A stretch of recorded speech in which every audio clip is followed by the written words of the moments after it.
Hi, I'm Nicky Stevenson, MD of Fine & Country UK, with our final market update of 2020 of what can only be described as an unprecedented year in history, and one in which the housing market has yet again proved its resilience. House price growth has strengthened over the course of the year across both the mainstream and prime markets, with a record number of sales in progress for this time of year. It's hard to believe that this time last year the country was waiting with bated breath to see who would occupy number 10 for Christmas after the third election in just 5 years, and Europe was at top of the agenda. A year of COVID-dominated headlines has seen Brexit slip down the priority list, although with final ties set to be cut from the 1st of January, it is back on the agenda. The impact of COVID-19 pandemic has resulted in a year like no other, and one which has impacted our lives and how we use our homes significantly. Garden has proved the most popular search term across the housing market throughout 2020. Detached, rural and secluded also make it into Zoopla's top 10 list. With 24% of the workforce currently working from home and many predicting that a full-time return to the office is unlikely, additional space continues to be a priority, with larger homes seeing the most significant rise in interest. Activity across the housing market this autumn has set new records. The number of sales agreed was up 50% in October, with properties selling in just 49 days, which is 15 days faster than a year ago, according to Rightmove.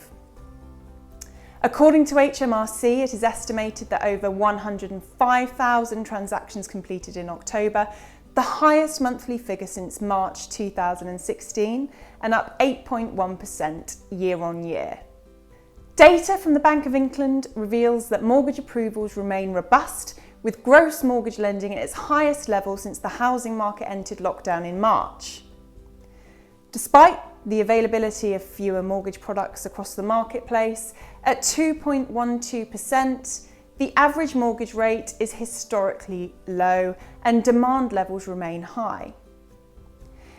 The NAEA report the number of prospective buyers per estate agency branch reached an average of 451, the highest ever recorded for the month of October. The Dataloft Demand Index and Rightmove both reported an uptick in demand during the first week of lockdown 2.0 across England. Against the backdrop of a resilient housing market, the Chancellor's spending review on the 25th of November made sober reading. COVID-19 has caused the economy to shrink by 11.3% this year, with public borrowing at record highs and unemployment anticipated to reach 2.6 million by the middle of 2021, which is the highest since the global financial crisis.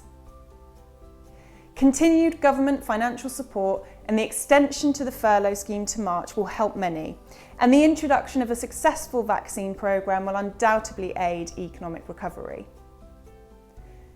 As it stands, the Office for Budget Responsibility forecasts the economy will grow by 5.5% next year and 6.6% in 2022, with the country set to return to pre-pandemic levels by Q4 in 2022. Inflation and interest rates are forecast to remain low. So what does the new year bring? Well, Rightmove asserts that there are currently 650,000 more home purchases in the pipeline than a year ago, as buyers seek to make the most of property taxation savings before the March 31st deadline. Forthcoming changes to capital gains tax and for overseas purchasers in the form of a 2% surcharge from April are also impacting activity across the capital. The unanswerable question at present is what will happen to the market post-March, with many calling for an extension to the stamp duty holiday due to the number of sales caught in the conveyancing process. A consensus of independent forecasts suggests price growth will soften over the course of 2021, with stronger capital growth expected to return in 2022.